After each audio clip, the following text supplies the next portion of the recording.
Welcome to Club Damingo, brought to you by Cyclone Comics.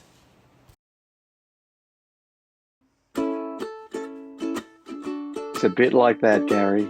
Oh, yes. Oh, that's impending, interesting chat. 5, 4, 3, 2, 1. Hi, Tim. Impending How's it doom. going? Good, thank you. How are you? I'm very well. What's that on your chest? What's that on your T-shirt? What? Oh, what are you talking about? Like a bat out of hell. Oh, Tharul, chocolate starfish. Yes. Hell, what a shirt. Bloody hell, that's sparkly. It is. It's all shiny and sparkly, and I took it out of the bag this morning to put on. I'm going, I don't think I realized just how gold and sparkly it was. What's the care instructions on that? That's my first question. What's the care instructions on that T-shirt?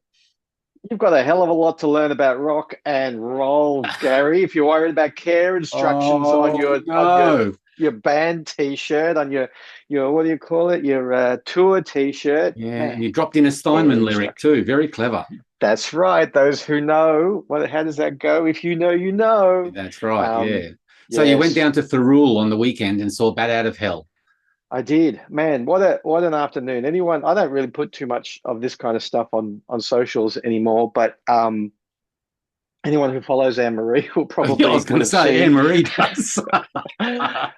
What an afternoon and evening of cultural experiences Saturday was. At 2:00 we went and saw the latest production of Cats at Theatre Royal in town here. Which I've never enjoyed. I've never enjoyed it, and I didn't want to go. And Anne-Marie tells me it's a musical that is quite divisive. People love it or hate it. No. Yeah, and but I finally get it. I actually really had and it might be a better production or a better seat or something as well. But I finally get it. I understand what that musical is, and I actually really quite enjoyed it this time. This for definitely a not while my favorite. it was the longest running musical in Sydney or around the world. Or probably the world. Yeah. I asked Anne-Marie kind of about that, and she said, I said, was it like the first real people's musical, a musical that general public were really going to, or at least of Andrew Lloyd Webber's musicals? And I don't know a lot about the history of musicals, so there's probably a chorus line and all of that stuff as well. But yeah, because I can remember at school, that all the girls were going, and it was really, pretty impactful. Anyway, it was quite enjoyable. It's a really good production. If you're in two minds in Sydney about going, I think you should go. It was good. Yeah, right. And then we jumped in the car and drove down the south coast to Thirroul, which is just north of Wollongong, and saw Chocolate Starfish sing the entire Bat Out of Hell album. Front row seats too. Front row seats, and it was amazing. It was really incredible. I saw Meatloaf sing in Sydney at the Horden Pavilion. I don't know how old I was, 18, 20, 22, something. I don't know. And this was possibly better. I definitely had a better seat. Ooh, wow. But yeah, that time that I saw Meatloaf sing at the Horden, he took a quarter of a lemon and bit out the lemon and threw the rind into the audience, and it landed at my feet. And I let one of the girls I went with have it as a souvenir. Probably wise. Notice I said one of the girls I went with. I went with two girls. Because nobody else would go. We were like the three people that I knew. Me and these two other girls were the only people I knew that were into it that much. But anyway, Chocolate Starfish, who are an indie band from the 90s. I think they were banding around the term like 30 years worth of touring and being together. And last Saturday night was their first ever sold out show at Anita's Theatre, which is a beautiful theatre. Never been there before. I'm so glad I got to go. Beautiful theatre in Thirroul, sold out gig. How did I get front row centre tickets if it was a sold out gig? When I heard about the concert, when we were talking about it weeks and weeks ago. When I told you about it. That's right. Yes. Is that how it went? Joe, you're probably right. I looked online and it was sold out except for the 4 front row tickets, center front row. So, but when I bought them, they were like rebuying. So they had been sold back to a marketplace and I had to buy them from a marketplace. So whoever bought them couldn't go. Yeah. So it was just lucky that I was the last person to buy tickets instead of the first person. And the way that look, I'm not a huge chocolate starfish fan, like, or aficionado. I don't know much about them, so I can't even remember the lead singer's name. But he controlled the crowd immensely. So it was like he came on stage after the opening overtures and said, "What are you doing? Stand up, let's go." Right. So yeah, everybody nice. stood up, and there was a bit of a not a huge crush, but there was a bit of a crowd at the stage, including me, because straight up to the front. But then Probably when why the the slower centre front songs, row seats weren't sold. maybe. And then he said, "Okay, now it's a slow song. Everybody sit down." It was like we were getting up and down. It was really good. I was a bit concerned about standing up the whole time, but we got to rest. And because the two seats next to us didn't end up getting resold, he stood there on those chairs right next to Anne-Marie for part of 2 out of 3 Ain't Bad, and Anne-Marie had to help him up and help him down. And Cool. so yeah, it was a great concert. And Bat Out of Hell is only a 7-song album. Yep. Most of the songs are way longer than the normal radio edit would allow. So there's probably 3 10-minute songs on there. But it disappeared, and he was singing the last song. I'm going, has he missed a couple? Like, are we already at the end of this? It's incredible. It was so good. Who did they bring in for the Ellen Foley duets?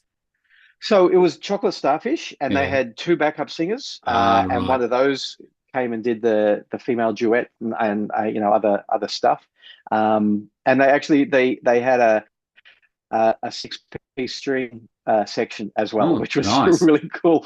Yeah. By the end of it, they were fully into it as well. I have a feeling that they might get a new string section for every place they go, rather than touring with a string section.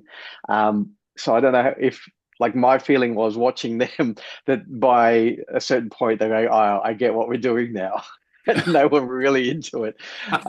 So that was really cool too. So they sang that, and then they did a few more Steinman and Meatloaf inspired and adjacent songs, and then they did some Chocolate Starfish songs and some other covers. Played for 2.5 hours. Wow, that's good value. Yeah. It was tops value, really good fun, and a great crowd. They were all, like, I was going to say my age, but I'd say they were mostly my age and older. So yeah, great crowd, and very theatrical performance at all times, and interacting with the crowd and walking through the crowd. And so yeah, it was great to be there at a sold out gig. They've got a sold out in Brisbane coming out, but I think everything else, if you're interested, there's probably tickets at whatever they've got left on the cards. Yeah. So highly recommended and worthwhile. Yeah. So what a day of cultural extremes. But cultural, full stop. Yes. Yeah. And the lead singer from Chocolate Starfish has got an amazing voice. I see why you'd probably suggest that it was better than seeing Meatloaf, because Meatloaf in his early career had a great voice, but he was so up and down in his mid to late career for reasons, for overuse and not looking after his voice very well and getting old and all that kind of stuff. Yeah. But Chocolate Starfish lead singer, he's got pretty amazing pipes on him, that's for sure. Yeah. It was great. Well done. Well done, everybody involved. Fantastic. Good stuff. Okay. Well, we'll talk to you next week then. That's it. It's my report. Or following up on last week's chat about greener pastures and moving forward, or putting the best hoof forward for Trevor. Did you have your Sunday night chats with the family as to that whole subject, or did other things get in the way, greener pastures related? So I didn't have the chat with the family yet. I've actually asked Samuel to just watch the show. So he hasn't seen that episode yet. I think it would explain it, in a good round way. So, I'm yet to have that conversation. And Michael, I think, is out of town at the moment. So I think I might just ask him to watch it as well and see what he thinks. 2 new viewers. Yes. But generally, decisions like that are mostly made by me anyway. Michael's pretty happy to allow the marketing and distribution and everything kind of leave it up to me, so that at least his stories are being told. So he's not as hooked into the scene locally, let alone internationally. So right, yeah, okay. And you were lucky enough. No, I was lucky enough to be given a link to the final, in inverted commas, teaser to the short film of Greener Pastures. Not the teaser, the trailer, the actual the actual trailer. Right, the right terminology, Gary. Right terminology. Yeah. So, what was your reaction, and what's the go there? What was your reaction, Gary? Oh, I loved it. I thought it was great, and you said a few things that I reacted to. I don't know whether we'll go into it on camera or not, but it's very bloody impressive because it does reveal all the main characters in the movie. Yes, indeed. It is a to give the kiddies at home a bit of an insight. Our thinking, Nick's thinking, the director, because he knows these things. When you make a short film like this, which is a proof of concept, and I reiterate that we've made it so that it works as a short film, right? Even if nothing else happens, it's a good, satisfying watch. But we want to create buzz, and we want to create a groundswell of support and all of that. And he said, really, out of the 100% of people who know anything about this short film, 99% of them will never get to see the film, right? Because it'll only be on in certain cinemas, or at least not until it's released online, which is probably a couple of years away. So the trailer has to get everybody excited, just in case they never see the film. And so we've made it with that in mind. We're trying to create the feeling and the gravitas and the tone, very boldly in the trailer. So I'm really happy with the trailer from the second cut. I think from the second cut of the trailer, the first cut needed a few tweaks, but from the second cut of the trailer in our rough cuts, really loved it. And then, because everybody's working on this part-time and after hours, and it's all blood, sweat and tears at this point, we prioritized all of those shots to do the color grading and the VFX so that we have a trailer to. So once the rough cut was done and we were happy with everything that was in there, those shots have been graded, and there's a couple of VFX, just a couple of small VFX things being put in there. It's a shame we couldn't, what's the term, like spotlight some more VFX, but there's just too much going on to get them all done in time. So we're showing what we can. Yep. Well placed and well utilized, I thought. Yeah, thank you. Yeah. So and then over the weekend, because it was pretty much that final version that I showed you came to us on Friday evening, I think it was. And so we wanted to release it today, to Monday, our time. So Monday, 4 August. And there was just one element that was new compared to the rough edits that I'd seen that I wasn't really on board with. So Nick and I, as you know, birthing a film at any point is difficult and collaborative, and there's vibrant discussions.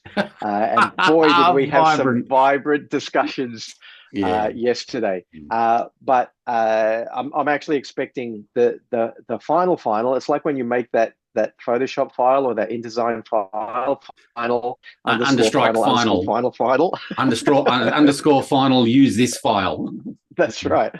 So that's what I'm expecting today, and I'm pretty sure we're going to be able to release it soon. It won't be released today. We want it ready to show to a few industry people, including the cast, before it's released online. So by the time people are watching this, usually on the Thursday evening, maybe it'll be up. I don't know exactly. Right. Okay. So very exciting stuff. And Nick and the producers, MRK Studio, are already like talking to people about what it is that we've got and what we might do with it afterwards. So very exciting. It is. It's very exciting. Jeff Morrell's very good, even in the trailer. He's very, very good. Yeah, great. Thank you. Without saying too much, I think his role with the other elements that is being played with in the story that you're being told in the short film, his character introduces an element that binds it all together and makes it very human in a way. And he's such a good actor. And even in the trailer, there are some scenes that made me laugh with him.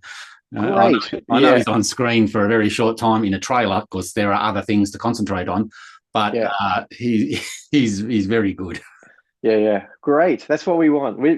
Trying to get all of that stuff, that there's humanity and weird stuff and laughs, all in the trailer alone. So I was trying to watch it from the point of view of not knowing anything about the comic and not knowing you, and how a total stranger, if you were to play that for the first time, it'd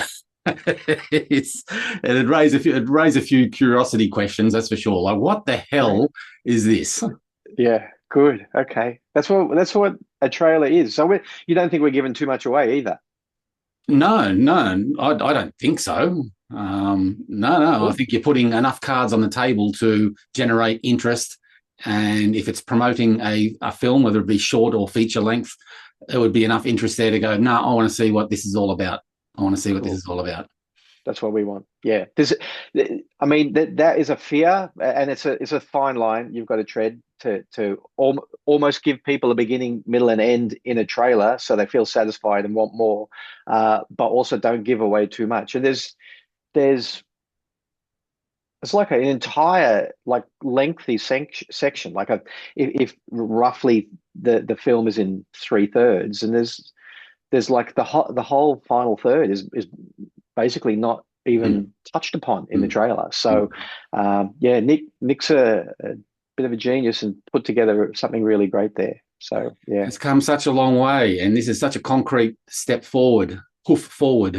But it's come such a long way. It's been going on for so long that I'm just imagining how Nick feels. I know it's his job and he's done this before, but to actually have the conversations with you, which is almost a closure of that first big step of, we've got ourselves a trailer and we know what we're doing now. Not that he didn't before, but we've got the sense of it in the trailer. Now we just have to apply that to the finished full film. That's exactly his thinking. Absolutely. Like this is exactly how he presented it to Michael and I. It's like, guys, here it is. This is showing you the tone and as in the storytelling tone, as well as the color design and all of that. That's all in this. So that's exactly his intention there. Yeah. So I thought about him for a couple of minutes when I rewatched it again, just from his point of view, going, wow, I'm happy for this to go out into the world. After how long has this been going on for, since when you first talked to Nick about doing something? Absolutely. It's a few years. We should. The closest thing is we shot in February, so that's like over 6 months ago now. How long that's been going, I don't know. How long has when was the first script? And we were working on this before even what I've got here is dated the first script. Which is first scripts are well over a year ago. And from the few scripts that I've been privy to see, that has changed so much from the first couple of scripts.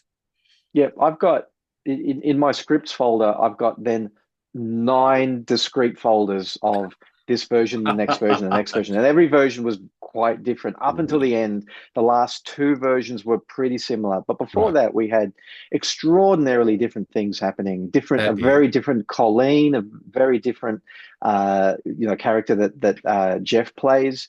That character was a completely different character for quite a while. And absolutely amazing. The whole process. Through a lot. Yeah. Wow. So anyway, almost there. I'm hesitant to say congratulations because it's only really halfway. It's getting a solid trailer and tone and feel for the thing. That's right. Okay, we're all on the same page now. Happy to release that. Now let's finish this thing. Yeah, I'm hoping that it releases Nick a bit because Nick is definitely the like the head on the hammerhead shark at the moment, and it's just like ramming against everything, right? Because it was pretty like we've been saying, this is to create the tone. So I'm hoping, I don't know this, but I'm hoping that it means that he can now say to the color grader, okay, you know what we're doing because I've been with you for these shots. Go and grade the rest of it, and then I'll just check that. And hopefully, same with the VFX guy. That hopefully he's just able to work on things until they're ready for Nick to view and stuff like that. So, and we released that soundtrack earlier as well, and that had the same kind of release for Nick. The fact that Michael and I said, yeah, this is great, go. So Paul Zambrano can now just like score the rest of the thing. After I watched the finished trailer for the first time, it made my chocolate starfish pucker. It was so good. How's that for tying in themes? Yeah, great. The timing is I shouldn't have had a mouthful of tea to be all over the screen. Yes, that's what we want. We want the puckering of the chocolate starfishes. I had to explain to Anne-Marie what a chocolate starfish was. She hadn't heard that term. Innocent summer child. Yes, exactly. Kiddies, if you don't know what a chocolate starfish is, don't Google it at work. Look at your cat walking away from you. That gives you a hint. Is that an Australian saying, or is that a? I'd like to think so. I hope it is. Yeah. That's what a chocolate starfish. Chocolate starfish. Yep, exactly. Anyway, so that's pretty exciting. That's very good. Yeah. And as I say, just to reiterate, if you were to take the comics element out of it completely and just see it as a freestanding concept, very exciting. And I'd like to see the finished movie. Mm-hmm.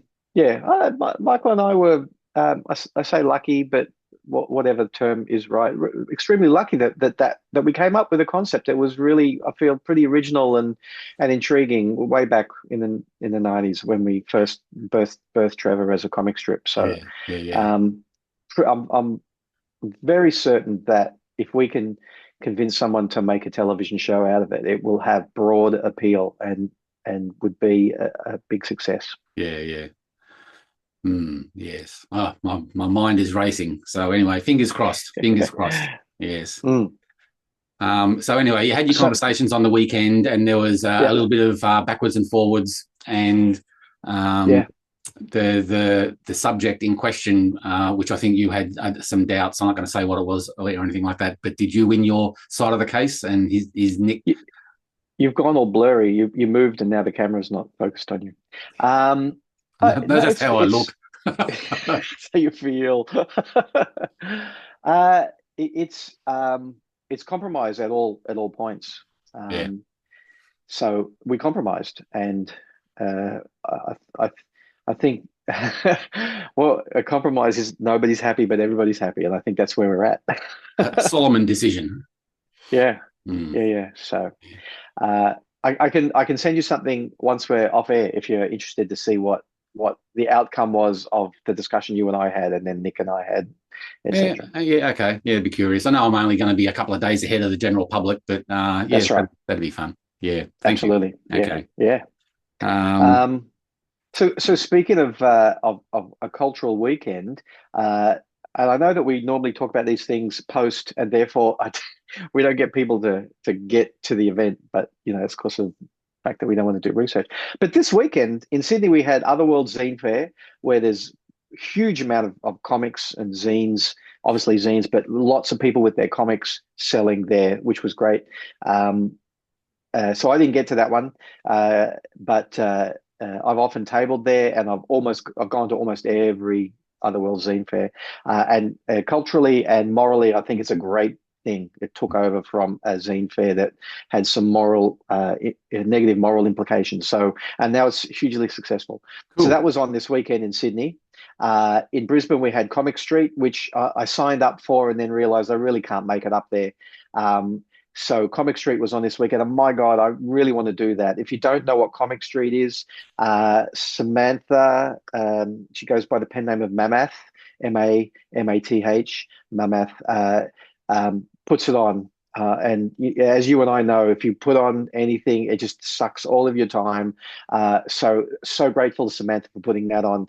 And that's in the middle of the Queen Street Mall where the public is there, and it's like an artist alley transplanted into an outdoor shopping mall. So the regular public are just walking through and going, comics, shall I? Yeah, that's Let's amazing. have a look. And it's undercover as well, isn't it, from the rain? Sometimes, I don't know. I think there's a stretch of the mall that has protection from the rain. Yeah. So that was on this weekend as well, and so great. I've got to get to it some point. And Mac PopCon, Mac being Port Macquarie, was on as well. So that's like far north coast, New South Wales. That was on as well, and that's one of those little regional ones. Yeah. So that was on as well. More of those popping up all over the place. I'd like to get to that some point in the next few years as well. So that, like, it's like I always say, there's several events on every weekend. I think there was a toy fair in Melbourne, like where a few of the indie vinyl makers were there as well, but also some comic book people. Yep, there's a crossover there. Yeah, absolutely. So stuff on constantly. If you're wondering why you never get to see any of this, you've got to just like track it down on social media and put them in your diary to go to. Yeah. And speaking of you guesting, you've got a Oz Comic Con coming up this weekend. Yeah, right, I'll be at Oz Comic Con in Canberra. Oz Comic Con are very supportive of local people, so there'll be quite a few comic creators at that. So hopefully we'll see you there. Yep. Cool. It looks like it's not going to rain. It's like well, you won't see me there, but you might see them there. That's right. Exactly. Yes. So hopefully we'll see the kiddies there. the kidlets. Not the Gary. Not the Gary, no. Yeah. We've had a small handful of very positive comments about last week's show and the Greener Pastures future directions and how best to handle content. So I thought that was very interesting as well, that some shows get a lot of comments, some shows get hardly any comment at all. And as long as it's not negative, I don't mind, because that's not why we're doing it, really. But it's just sort of interesting that there were some creators that stuck their head up out of the parapet and went, hey, good show, and stuck their head back down. Yeah, right. So. Yeah.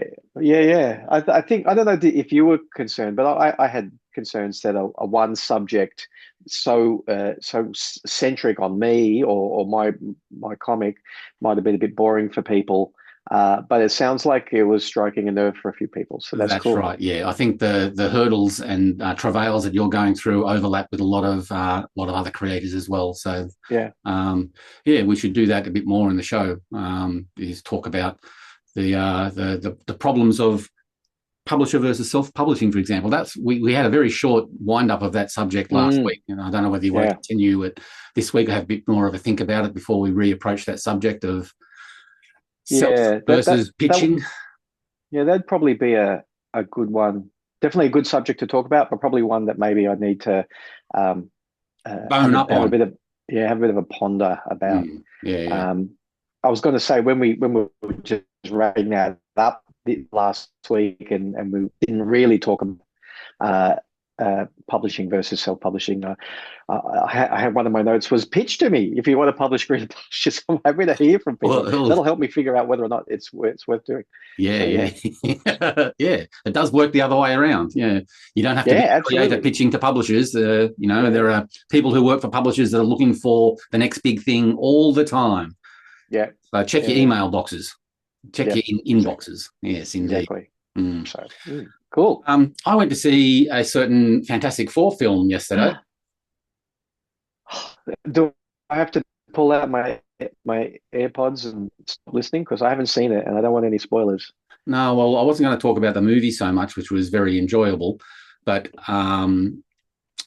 the shorts, the teasers, the trailers that happened before the movie. There was one for Bad Guys episode 2 or part 2, and the Bad Guys. Oh, really? Yeah, fantastic.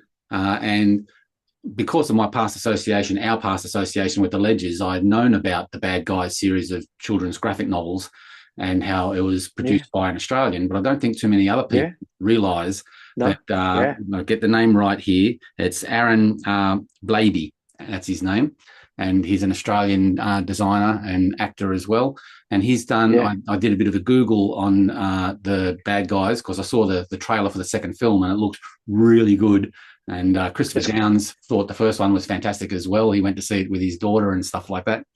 Cool. So I did a little bit of research on homework on the bad guys. And my nipples fell to the ground when I found out that there have been 20 books released in the series, and he's got two or three other. I don't know how many I've got, but I saw on my local Facebook marketplace one, somebody was selling them for like 50 cents each or something, $10 for the lot. And I bought them. I haven't read much beyond the first one, but I thought that I'd actually like to have a look and a read. Actually, what a great success story. It's so beautifully animated. It looks great. And, you know, obviously successful book-wise, otherwise they wouldn't be asking him to keep doing them. Yeah, so that's a deal with DreamWorks for the animation. And the books look great. He's going 1,000 miles an hour. He's got other characters now, other series, I should say. I think there's Pig the Pug, and there's another one about a cat that's coming soon as well. So he's got like 3 or 4 series that are slowly being developed now. But the main one, the big one that got him up and running was the bad guys, which is essentially about a stereotype cartoon characters like a big bad wolf and a shark and a piranha. And I think there's one other, or a gang of people or characters who want to be good guys instead of bad guys. So they get into misadventures being typecast by who they are and not what they do. Yeah, fantastic. Yeah, well, more power to him. Very happy for that 20 books selling in the millions around the world, movie deals. I mean, like, wow. And he's not part of the Australian comic industry. He's just doing his own thing with a publisher, and he's got his concepts that he's selling himself. And it's just like, wow, that's amazing, you know?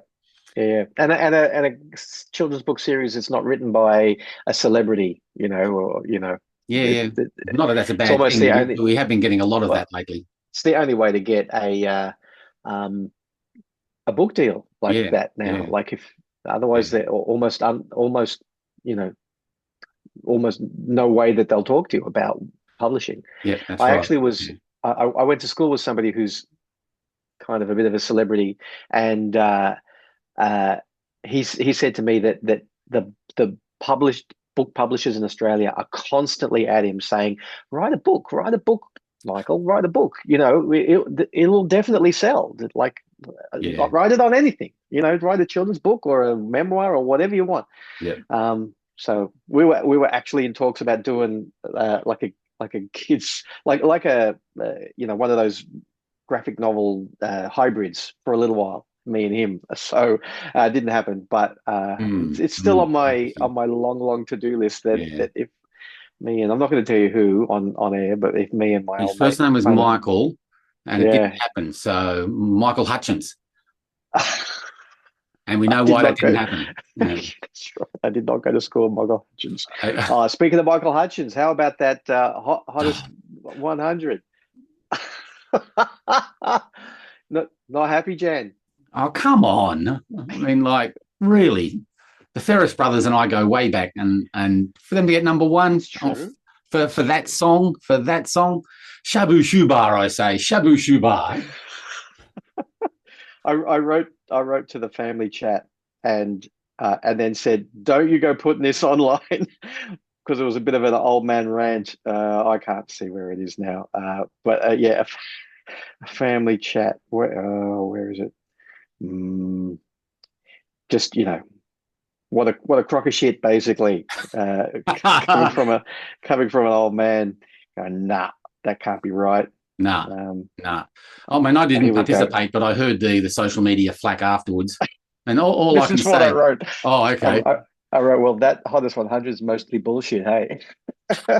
None of it means anything until they do at least 2 years in a row. Do the same thing, hottest 100, 2 years in a row, so that we can get some course correction. Yeah. Top 5 has to be at least either. That's right. Let your hair hang down. Do. But anyway, well, he was like in the high 90s or something. He was high most of the 90s. Yeah, he was. He was high most of definitely the 60s and 70s. Oh my God. Our friend Nathaniel from Kapow YouTube comic book show, sent me a video from 1971 or something that he found online about some hippie band doing live music on the ABC. And he sent it to me because it talks about, that one was like the day that Superman got busted was the name of it. So it's like this hippie thing, half of it's spoken word, and then it's like all this it's sort of hilarious. But an Aussie band. Oh, great! Said, on the album, there's another track about Doctor Strange. So yeah, talking about being high all of the 60s and 70s. That was them for sure. Yeah, wow. Anyway, yeah, so anyway, where were we going with that? That was started from the movies. God only knows. Hottest 100, segue. Yeah. Well, that's me. I got nothing else. Check your notes. Surely you wrote it in your notes. What notes? No. Talk to family, bad guys, past association with the legend, chocolate starfish, cats, publishing versus self-publishing. No, that's all I got. All right. Well, let me tell you, you don't look like you've got a cup of tea. I'm sorry if I was a bit late and you finished your tea before we got online. But that last tea that I made, I put in my English breakfast bag, Twinings bag, as I normally do. When are we going to get sponsored by Twinings? I don't know. That exactly right. But I put in my English breakfast bag, and then I went, you know what? I've just had an English breakfast already. Let's spice it up. And I chucked in a chamomile as well. It's very nice. Chamomile and English breakfast. It's very nice. Very nice brew. Yeah. Get the caffeine to keep me going and the chamomile to keep a level head. Well, here's a question that you may or may not want to answer at any kind of depth. But now that the Greener Pastures trailer is almost done and it's out of your hands as far as getting the finishing touches to the finished film, you're going to have to just wait and see until that's done. What does your day or week consist of now moving forward? I mean, we both have to get behind the drawing board and start drawing pages. And I'm just wondering how that fits in, or is that still a bit of a distance away from you? You still got shit to get through before you can get behind the drawing board? I reckon it's 2 months away yet. So it's obviously the trade paperback that's holding me up, and is everybody who beautifully, thank you so much, signed on for the Kickstarter, is also waiting for that trade paperback. And Anne-Marie and I, because our lives are obviously completely intertwined, we had a chat about it actually this weekend about how I'm gonna get it done. So right now I've got marking to do. What's today? Monday, and I teach tomorrow the next day. I'm in Canberra on the weekend that's coming. So, there's always this stuff going on to get in the way as well. But we had a chat, and I figured out not a schedule, but a workflow that I hope will mean that it will get done faster and get me out of a bit of a ditch that I and it have fallen into. So I don't know that I'll make it, but I'm aiming to get it finished before I go to paper cuts in September, which is 6 weeks away. Yeah. So I don't think I'm going to be drawing until after paper cuts. Yeah. But I'm hoping that the trade paperback will be finished before I go to paper cuts, to the point where I've got to contact Baden probably next week for the kiddies at home. That's Baden Kurgan, who owns and runs Jeffries Printing, which is where a lot of us get our comics printed. Yes, we love Baden and Jeffries. And ask him like how quick a turnaround could we do. So I've actually got a realistic deadline when he'll need files. Because it's always an interesting thing, workflow and daily routines of cartoonists. I've been fascinated by that because I'm always struggling to get into a groove myself. And the same as you, life tends to get in the way and disrupt. I mean, get out of bed, have a shower, some breakfast, start drawing is never a thing. It's always what's happening today before I can get to the drawing board. And sometimes life just keeps on throwing curly ones, but you have to try and shoehorn time in. You have to force time. But there are big projects like your trade paperback that obviously has to be done and dusted and out the way before you can, clear the brain. a lot of it is brain fog that needs clarity before you can sit down and start being creative, even on an art level. Yeah. So I'm like so like itching to draw, and I've got so many scripts ready to go, like full issue scripts ready to go, let alone the big script for the big final part of the tale. It's frustrating. So I keep on saying when I, you know, when we get this rhythm happening, like you say, it's momentum, right? So I'm actually hoping that getting the momentum to get the trade paperback finished will show me that there is like what the space is in every day to get it done. Yeah. And I think modern life, the answer or part of it for a lot of people is not to expect to do full days. I think modern life gets in the way. So to allocate 2 hours a day, 4 hours a day, whatever large chunk you can to be creative, to allow space for all this other shit to still happen around the sides as well. So I think any creator who's got the expectations of, you know, waking up and draw all day, then go to sleep, wake up, draw all day, go to sleep. I mean, that can happen. But, I still want to do that. I still want to be that person. And at my age, you're going to self-publish. At my age, you'd think that I'd know better. But it's. I once had a job working in a film, a pre-press house, and it was shift work. And for, I don't know what it was, 2 weeks or 3 weeks, you would do the morning shift, which started at like, I don't know, 6 a.m. till 3 p.m. And then for a few weeks, you'd do the afternoon shift, was like 2 p.m. with an hour crossover till 10 or 11 p.m., something like that, right? So when I was doing the evening shift, that was one of my most productive periods, because I would get up like I do every day to go to work, and I would sit and draw until midday, like after everybody else had left the house. I would draw till midday, and then my brain would click over and go, time to go to work now. And it would just be like, it would just give me the influx of energy to go to work like a normal day. And I was like, it really was like working two jobs, but only having the feeling of the energy output of only working one job.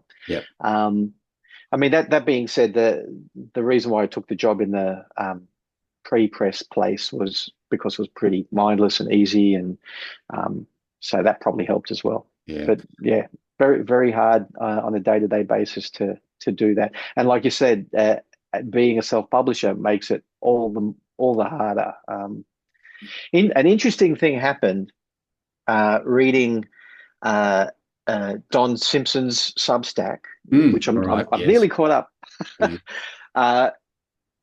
Was at one point he said he wants to talk about self-publishing, because he went from being published by Kitchen Sink to self-publishing. And one of the reasons why he was able to self-publish was that he also got in with the Image guys pretty early on, and did some stuff there which actually made him a lot of money. I didn't know this about Don Simpson. It's actually a really interesting thing to hear. He doesn't say how much money, but he uses terms like shitloads of money.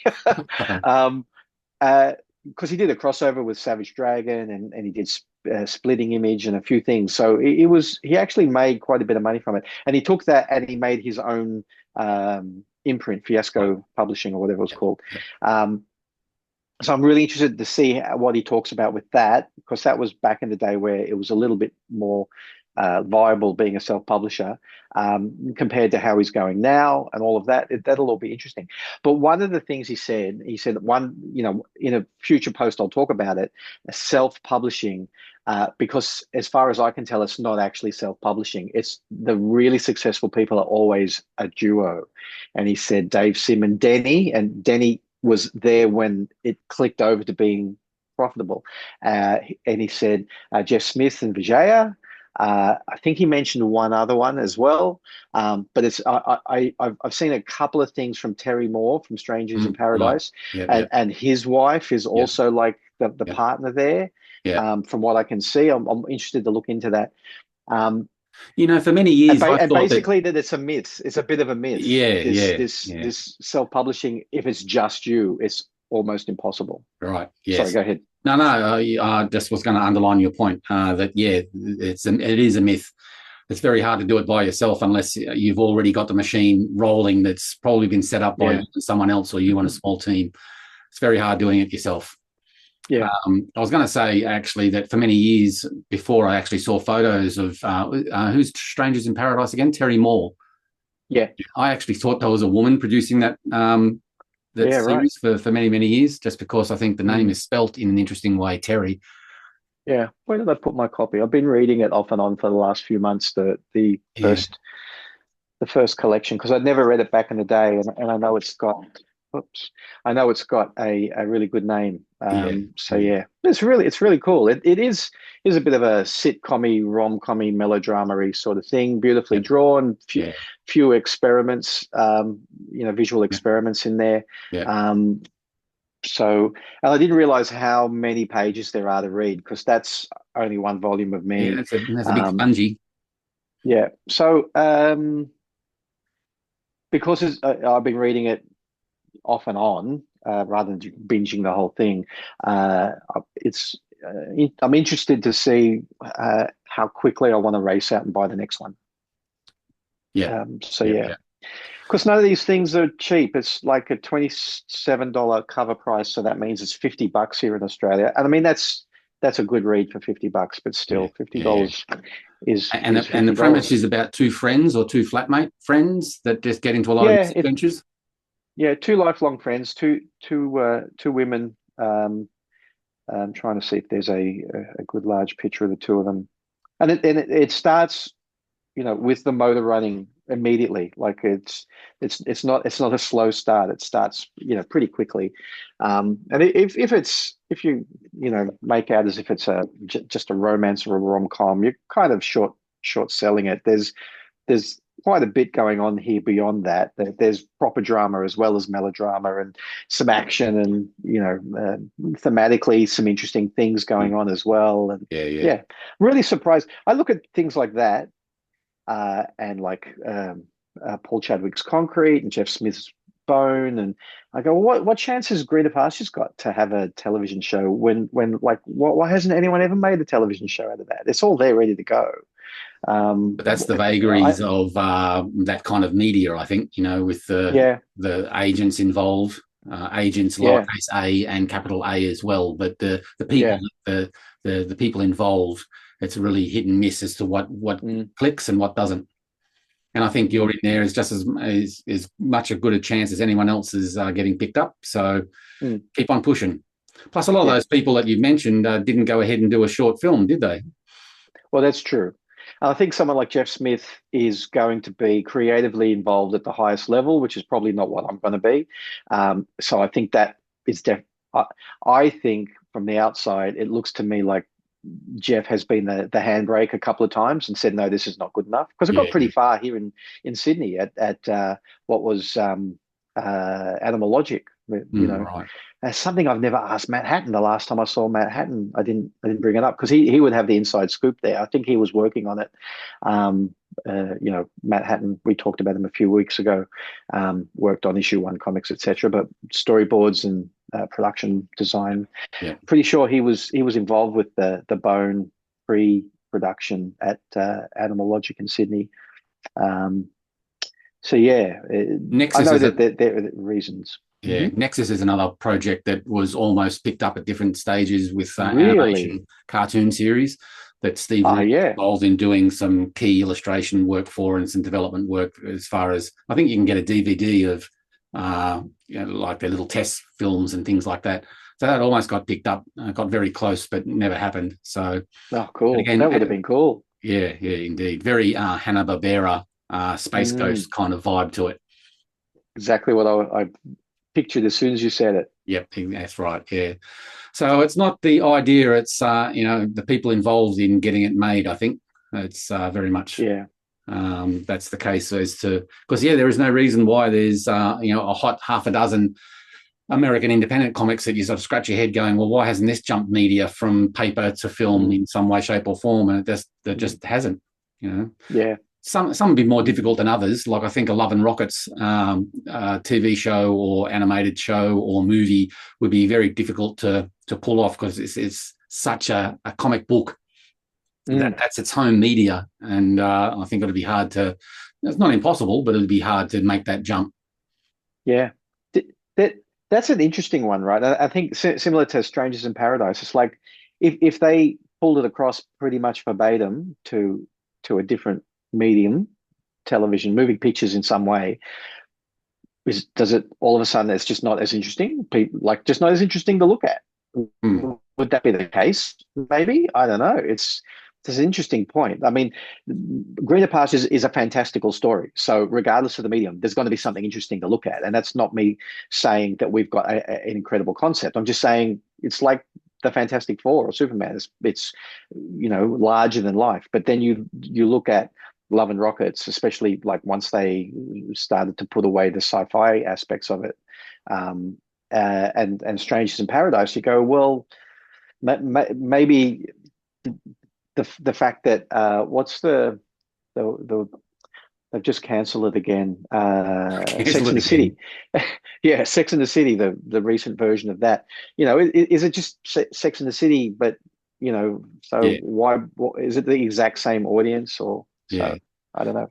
And I always remember that someone more famous than me and smarter than me said that it's not a competition. Comic concepts and IPs, it's not a competition. That the networks and the movie makers are always looking for concepts all the time.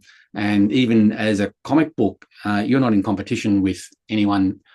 Trevor and Greener Pastures is not in competition with any other IP really, because it is of itself. It's a unique thing. So I don't know who said that, but it was a good point that I've always remembered, that same with in Australian comics. We have so many, each comic is so different to the other that it's not really competitive, and you'll get a comics reader that will grab them all if they're good enough and interesting enough to pick up. So the competition factor is quite low. But when you're crossing over into other media, it's the people not and what they can do, not the IP really, because there are plenty of good ideas out there, as you say. Yeah, exactly. Interesting. How about you? Have you got stuff on the drawing board? Are you not at the moment? No, it's all empty back there. But no, I've got about half a dozen different Jackaroo based projects that I want to get done and pushed along.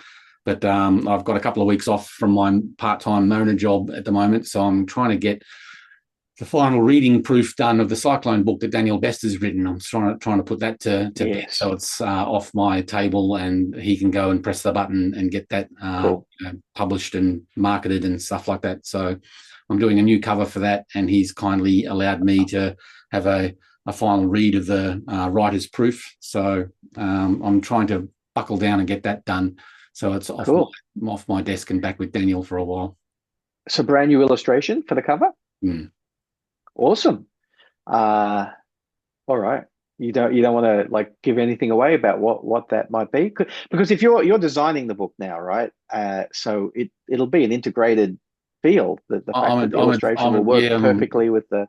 Yeah, advising on the design. I mean, it's not a project that I want to claim as a me project. No. It's definitely Daniel's driving this one, but on a consultative level, he's been very much open for my input. Put it that way. Yeah. Cool. So the cover is just going to be my take on the first issue of the Squadron number 9 of Cyclone Australia, where they're all on a rooftop, sort of pointing towards some oncoming danger and leaping towards the camera. There's going to be a new take on that, but with other characters on the rooftop. So it's going to be like a summary of Cyclone Comics, but revisiting and echoing an earlier comic cover. Super. Sounds great. So that's the plan. Yeah. Sounds like that should be a poster as well. Like when there's a launch sounds like it should, shouldn't it? That's. But I don't want to post out a lot of tubes to people. That's a job that I don't want to do. But maybe Daniel. You're not the publisher. You've got a publisher for that. Danny Best is writing and publishing the book, right? So. Let's talk about Daniel as if he never watches the show. Hi, Daniel. That would be great because I'm sure again, I don't know anything. It's not like I'm talking about stuff that I know about. You know so much more about it than I do, I'm sure. But I would think that maybe Daniel would like to go to a few different conventions, shows, fairs, and that would be an added benefit to be able to buy a book and a signed print. Yeah, definitely. And it's the first in a series that he has planned to concentrate each volume on a aspect of Australian comics from 1980 through to 2020 in a general umbrella of time, and allow the central subject person to reflect what else was going on at the same time as well. So he gets a chance to talk about subject A, but while he's doing that, give context by talking about subjects B, C, D, and E to give a little bit more of a holistic context to what was going on. Yep. Because it'll look beautiful on a bookshelf when there's like 4 or 5 of those, all with the same spine. It's starting to build, and it'd be so hard these days to write a panel by panel summation of the Australian comic industry, because it's exploded so much to include things like the bad guys right through to Cyclone and all that, everything in between. It'd be so hard to do a single volume. You wouldn't be able to have too many paragraphs on each creative entity and spend much time on it. So concentrating on single volumes, I think, is a great idea, and build to a series of volumes to give a holistic idea of what's been going on since Panel by Panel, which was released in '79. So I think what was going on from 1980 onwards is the way to go for sure. Yeah, absolutely. And Nat Carmichael's Sunbeams to Sunrise. Where does that? Where does it fit? Right? Where does that fit in? Did I get the name right? I think it's on my bookshelf downstairs. Sunbeam to Sunset. Is that it? Yeah. I think so. Anyway, no research, no homework. But I think in a very broad sense, and Nat will correct us if we're wrong or if I'm wrong. Please do. That he was trying to have a companion piece to Panel by Panel. Right. Not necessarily a continuation, but a companion piece to that. With modern sensibilities, looking back from a 2020 or 21st century look at the past century's comics with a whole dollop of hindsight. So, which is valuable because even Panel by Panel it's not exhaustive by any stretch of the imagination. Yeah. But must-haves, all of those. How many copies of Panel by Panel do you have? In the house at the moment, I think there's probably 3 copies. I think I've got 2, and I think Samuel's got 1, and his copy is still in this house, I think. So, So, but the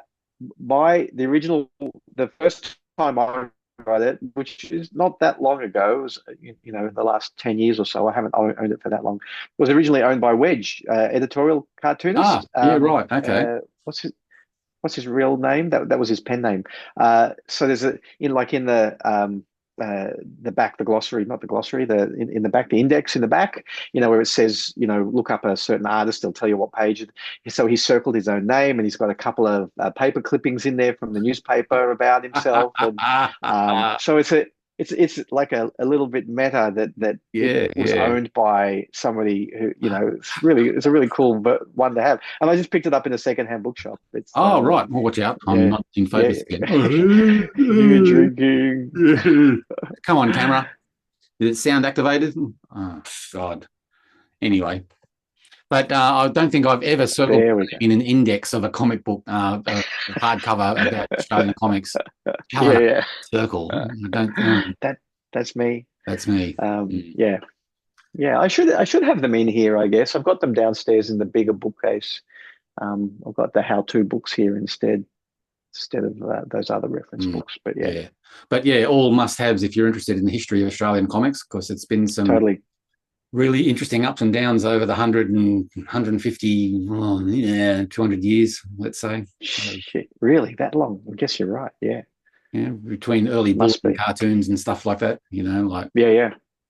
Exactly. Let's say 130 at least. Anyway, who cares? I'm sure people will correct. Somebody who's actually done the research. Have you got anything else to talk to us about? I don't. That was my list done. So excellent. Okay, and I see from last week that you got some nice Green Pastures posters on your set behind you there on the wall. Yeah, it's very nice. And what is the rest of your day involved today? More marking? I'm actually setting up the Greener Pastures short film YouTube channel. Nice. So that everything will be there in one place rather than social media places, so that the trailer has a home, our home. So I'm just setting that up now, and then I prep for tomorrow's teaching, and then I'll mark for the rest of the day after that. Yep, cool. Okay. I'm going to leap into cracking open a Cyclone book and inserting some more pages of graphics of covers and pictures where I think they should be. So brilliant. Hopefully that'll be out in a couple of months. Cool. In time for the 40th anniversary of the first release of a Cyclone comic.